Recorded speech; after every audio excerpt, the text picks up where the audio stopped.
19절 바울이 무난하고 하나님이 자기의 사역으로 말미암아 이방 가운데서 하신 일을 낱낱이 말하니 26절 바울이 이 사람들을 데리고 이튿날 그들과 함께 결례를 행하고 성전에 들어가서 각 사람을 위하여 제사 드릴 때까지의 결례 기간이 만기된 것을 신고하니라. 교회는 정말 다양한 사람들이 모이는 곳입니다. 출신도, 나이도, 성별도, 교육 수준도 다 다르죠. 우리 교회만 해도 그렇습니다. 이북 출신도 있고, 이남 출신도 있고, 수도권 출신도 있고, 지방 출신도 있고, 나이도 다 다르죠. 성별도 다르고, 또 교육 수준도 다르고.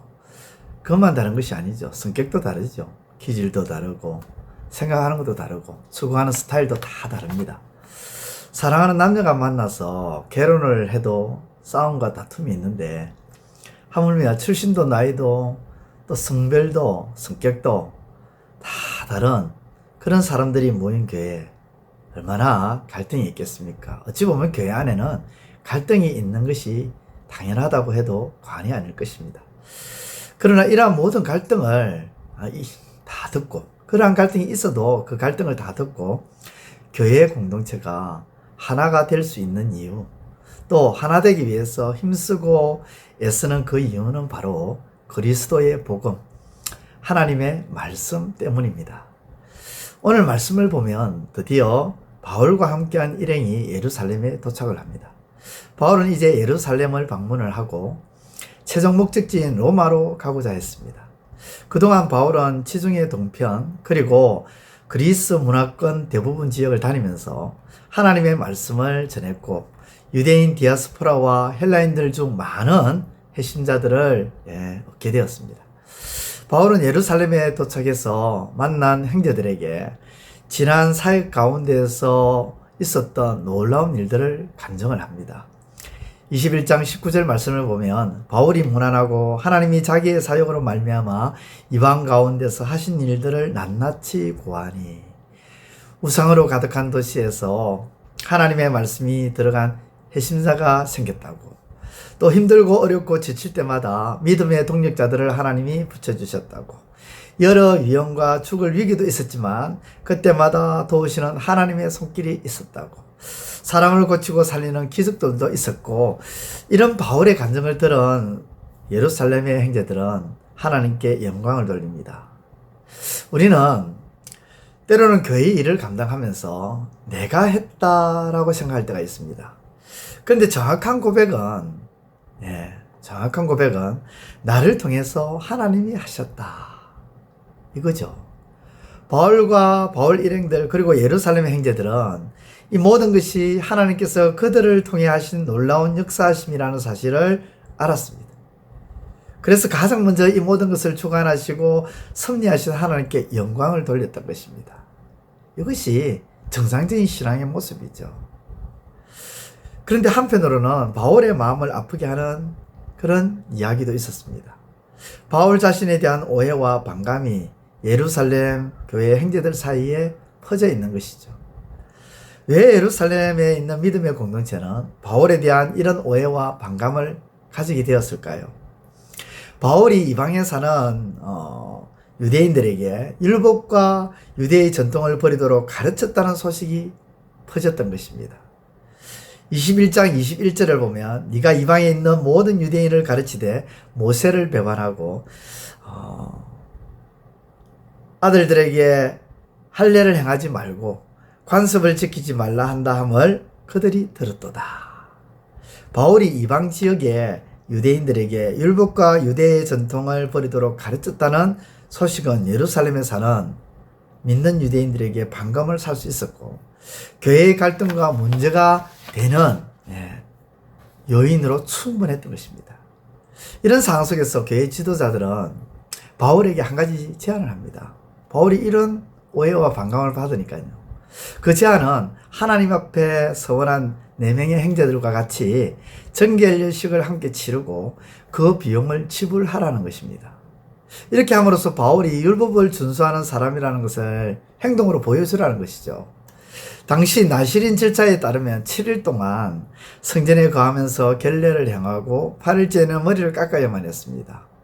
결례를 행할 때는 흠없는 수양 하나, 속죄제물로 된 1년 된 흠없는 암양 하나, 하목제물로 흠없는 수양 하나, 목욕병 한 강줄이, 고운가오리에 기름 섞은 과자들과 기름 바른 목욕병들, 그리고 그에 따르는 소제물과 전제물이 필요했습니다. 여러분, 이거 다 구하려면 비용이 만만치 않습니다. 그리고 한 명이 아니라 4명과 함께 바울이라 했으니 5명분입니다. 결코 적지 않은 액수가 들어갑니다. 그런데 그런 어떤 금액을 떠나서 바울에게 이러한 요구는 사실 합당하지가 않았습니다. 바울은 율법을 무시한 적도 없고 전통을 버리라고 한 적도 없기 때문입니다. 선교지에서는 해당을 가장 먼저 찾아가 유대인들의 구원을 위해 힘써왔던 사람이 바울이었습니다. 이런 바울에게 격려는 고사하고 오해를 넘어서 무리한 요구를 받아들여야 한다는 것은 바울 입장에서 정말 억울한 일이죠. 그러나 바울은 기꺼이 교회의 공동체의 요구를 받아들입니다. 26절 보면 바울이 이 사람들을 데리고 이튿날 그들과 함께 결례를 행하고 성전에 들어가서 각 사람을 위하여 제사 드릴 때까지의 결례 기간이 만기된 것을 신고하니라. 바울이 왜 이런 요구를 수락했을까요? 돈이 많이 있으니까 그래 한번 하자. 아닙니다. 바울은 돈이 없었어요. 그런데 왜 했을까요? 그것은 바로 하나님의 말씀, 복음 때문이었습니다. 복음 때문에 그렇게 했습니다. 복음이 훼손되지 않게 하기 위해서, 교회가 갈라지지 않게 하기 위해서, 다른 이들의 마음에 상처를 주지 않게 하기 위해서 자신의 체면과 자존심 다 내려놓고 그 요구를 들어줬던 것입니다. 신앙생활을 하다 보면 사람들로부터 오해를 받고 상처를 받을 때가 있습니다. 그러나 우리가 체면과 자존심을 내려놓고 오해와 상처를 감내하지 않는 이유가 어디에 있습니까? 바로 복음 때문입니다. 예수님께서 복음 때문에 심지어 십자가 위에서 당신의 모든 것을 내려놓고 예수님께서 모든 오해와 모든 상처를 감내하셨습니다. 그러므로 우리도 주님을 따라 낮아지고 양보하고 수용하는 그 주님의 모습, 그 주님의 길을 따라갔던 바울의 모습, 그 바울의 그 모습이 오늘 저와 여러분들의 모습이 되기를 우리 주님의 이름으로 축원드립니다. 기도드리겠습니다. 하나님 아버지 감사합니다. 하나님, 우리도 복음 때문에 감내할 수 있는 자들이 되게 하여 주옵소서. 어떤 어려움도 어떤 오해도 아버지 하나님 수용하고 복음을 위해서라면, 교회가 하나 되는 일을 위해서라면, 또 다른 이의 마음에 상처를 주지 않게 하기 위해서라면 아버지 그 모든 것을 감내하고자 각오하고 결단하고 나아가는 우리 주님의 그 모습, 우리 바울의 그 모습, 그 모습들이 바로 우리의 모습이 되게 하여 주옵소서. 예수님의 이름으로 기도드리옵나이다. 아멘. 이제 오늘 받은 말씀으로 함께 기도하겠습니다. 첫째, 교회는 다양한 사람들이 모인 곳이므로 당연히 갈등이 일어날 수 있습니다. 그럼에도 불구하고 교회가 하나가 되고 하나 되기 위해 힘쓰는 것은 복음 때문임을 알게 하소서.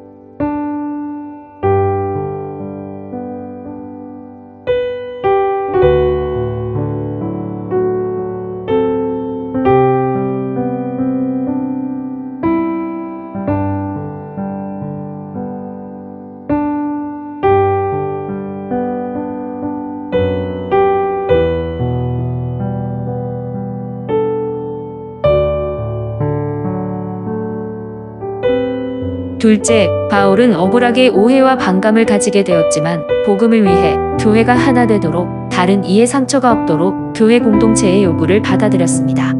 우리도 이와 같은 길로 가게 하소서.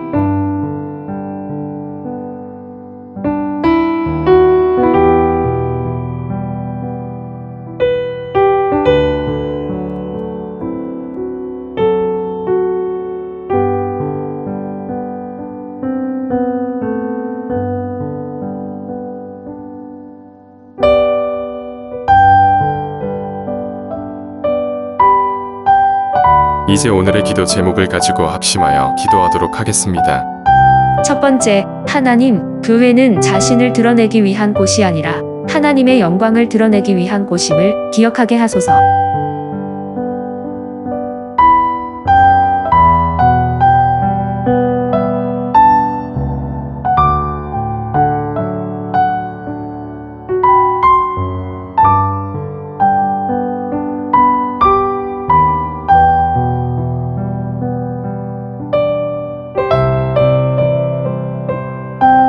번째, 하나님, 사람에게 기쁨이 되기 위한 모습이 아니라 하나님의 기쁨이 되기 위한 모습과 신앙생활이 되게 하소서.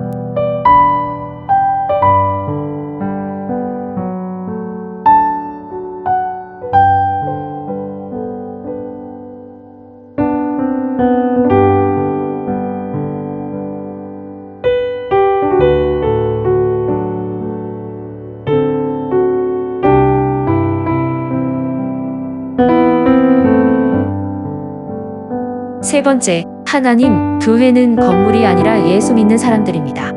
그 교회를 위해 기도하며 권면하며 돌보는 일에 더 힘쓰고 애쓰게 하옵소서.